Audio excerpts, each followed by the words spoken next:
Bismillah. Assalamualaikum warahmatullahi wabarakatuh. Alhamdulillah wassalatu wassalamu ala rasulillah wa ala alihi washabihi wa mawala wa la hawla wa la quwwata illa billah. A'udzubillahi minasyaitonir rajim. Inna a'tainakal kautsar fasholli lirabbika wanhar inna syani'aka huwal abtar.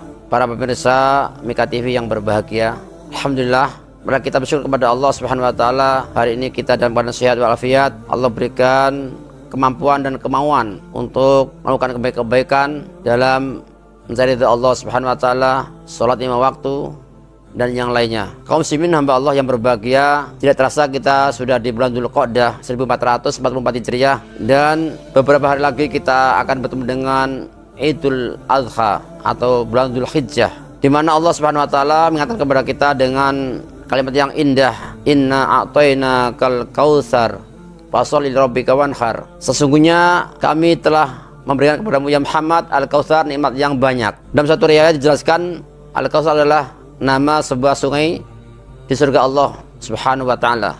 Al-Kautsar nikmat yang banyak. Allah Subhanahu wa taala memberikan nikmat kita begitu yang banyak sehingga Allah menjelaskan wa in ta'uddu nikmatallahi la tuhsuha. Jika kalian menghitung nikmat Allah sekalipun dengan komputer yang canggih, la tuhsuha, niscaya tidak akan bisa untuk menghitungnya.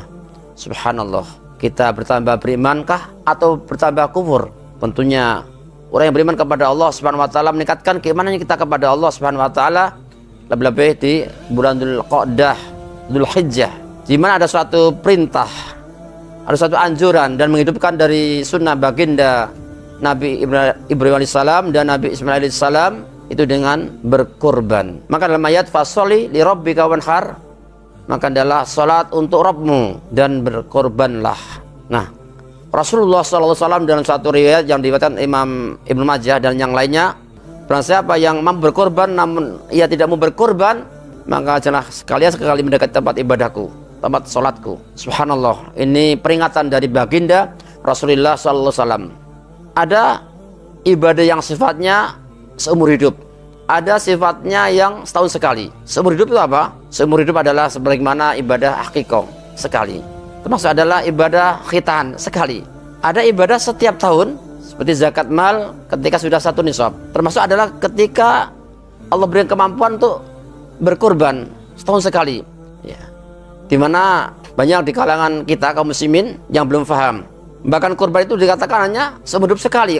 Hari ini bapaknya, kemudian besoknya ibunya, tahun depan kakak anak yang pertama, tahunnya lagi anak yang kedua dan berikutnya berurutan. Padahal bisa satu kambing cukup bisa mewakili satu keluarga. Kalau misalkan anaknya 5, bapak ibunya dapat jumlahnya 7. Bahkan kalau punya istri ya, punya istri 1, punya anak 5, ya istri yang kedua anaknya 3, maka berderet itu kan cukup untuk mewakili sekeluarga. Subhanallah. Mau masih ada kesempatan kaum muslimin, siapa yang mau berkorban, segera berkorban. Mudah-mudahan Allah Subhanahu wa taala memberikan kebaikan kepada kita semuanya, dan tentunya kita berharap kepada Allah agar korban kita diterima Allah Subhanahu wa taala. Mudah-mudahan tahun ini bisa kita berkorban dan berikutnya untuk berkorban kembali jika masih ada kemampuan dan masih ada kehidupan atau masih ada umur. Mudah-mudahan korban kita diterima oleh Allah Subhanahu wa taala. Aku qouli hadza wa astaghfirullahaladzim. Wassalamualaikum warahmatullahi wabarakatuh.